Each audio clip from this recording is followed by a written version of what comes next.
Welcome to the island of Koh Chang. It's the second largest island in Thailand after Phuket, but much less explored. It can be visited on its own or as part of a tour of the Trat Islands. In this Thailand travel guide, I'll show you why you need to make Koh Chang part of your Thailand itinerary.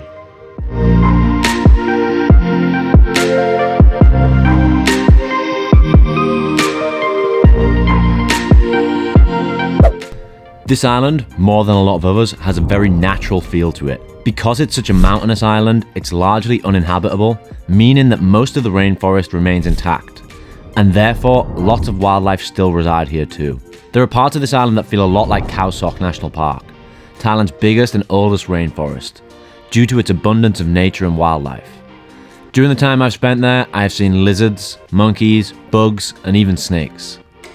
Being on the island really makes you feel alone and at one with nature. There's even a species of frog named after the island, the Koh Chang frog. Similarly, due to the lack of major tourist development that has occurred on some of the other islands in Thailand, like Phuket and Koh Chang, this island feels much more deserted. This has a much more of a desert island feel to it. Even the supposed busiest beach on the island, White Sand Beach, really felt quite quiet to me. Whereas places like Phuket and Krabi have major hotels on the beach, none of that has occurred here. There's a lot of bamboo huts and wooden shacks, but no major hotels. Don't get me wrong, you'll never be alone on the beaches here. However, it's got a much more chill vibe to it than places like Phuket, Koh Phi or Koh Phangan.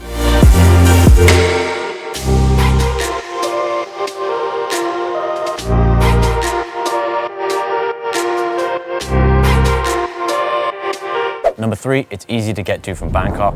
You can hop in a bus or a minivan and it'll take you straight there. If you're lucky, they'll even pick you up at your hotel in Bangkok and drop you off at your hotel here. So it's a really easy transfer and it's easy to get to from Bangkok airports. Number 4, Koh Chang is home to one of the best dive sites in the whole of Thailand. In 2012, the HTMS Chang was artificially sunk off the coast of Koh Chang. Originally a US warship that had served in both World War II and the Korean War, this ship was eventually donated to the Thai Navy, where it served for over 50 years. It now lies about 30 meters below the depths of the water and can be explored by those willing to sink to its depths. This dive site can only be explored by people who have the PADI open water and the PADI advanced course, meaning you have to have the advanced course because you need to go beyond the 18 meters allowed by the PADI open water course. I did this site a few years ago and honestly it's one of the best dive sites that I've ever done. This was before I had a YouTube channel, which is why I don't have much footage here. But I just remember it had this really eerie feeling to it as you're floating above this huge warship that's been sunk.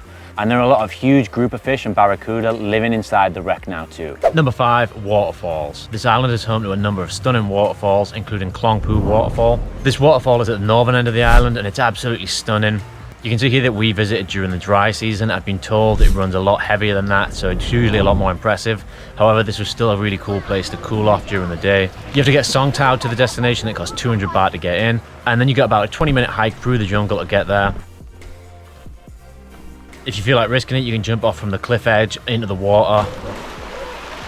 Be careful of the fish though, they do bite. This is definitely a really cool way to spend half a day here in Koh Chang. Number 6, Thai tourists also like to visit here. I've seen more Thai tourists here than I usually do in Phuket or Krabi. To me, this is just a good sign that it's one of the better islands to visit. If the local people are coming here too, that means it's probably a good thing. On top of that, a lot of Thailand expats that have lived here for a long time, they really enjoy this island. So it just goes to show you that people that really know Thailand well, they really like this island a lot.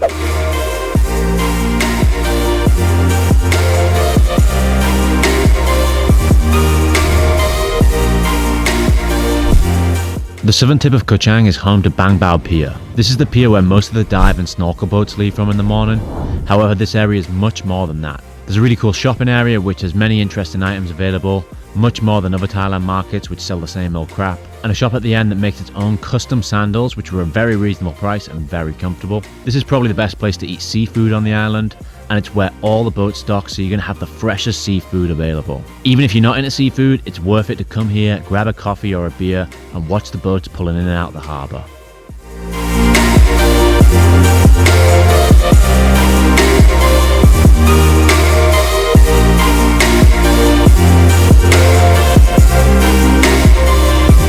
Number 8, nightlife. I've already mentioned that this is a much less busy and explored island than other places in Thailand. While the unique combination of less tourists, stunning beaches, and a high population of local Thais and expats means the nightlife hits just right. Personally, I've never had any interest in visiting the full moon parties on Koh Phangan, and the sleazy atmospheres of Bangla Road or Khao San kind of creep me out a little bit. But here on Koh Chang, it's my kind of vibe. Like anywhere in Thailand, there's a lot of stoner bars and cafes, but one of the OGs to do it before legalization is Rasta Bar, which is one of the best views on the island overlooking Bao Pier. But the best beach on the island has to be Lonely Beach, which has a few wooden beach shacks on it with good music and cheap beer. Unlike some other places in Thailand that I mentioned earlier, the nightlife here is not so in your face. This is a good place to watch the sun go down with a drink in hand. So where does Koh Chang rank in my list of favorite islands in Thailand? Well, right near the top. If I had to rank it, I would rank it maybe number 2, just after Koh Lipe. I've been here a few times before, however, that was during the pandemic, so I don't think I've really got a good feel for it. However, this week, I've realized it's just one of the best islands. Like for all the reasons I said in the video, it's just so big, it's so beautiful, and feels kind of unexplored even though it is becoming one of the more popular islands to explore. I'd still rank it maybe number 2 after Koh Lipe because Koh Lipe has better snorkeling sites, which are just right off the coast, which makes it my number 1 island. This island isn't perfect though. In my next video, I'm going to be discussing 5 reasons to avoid Koh Chang.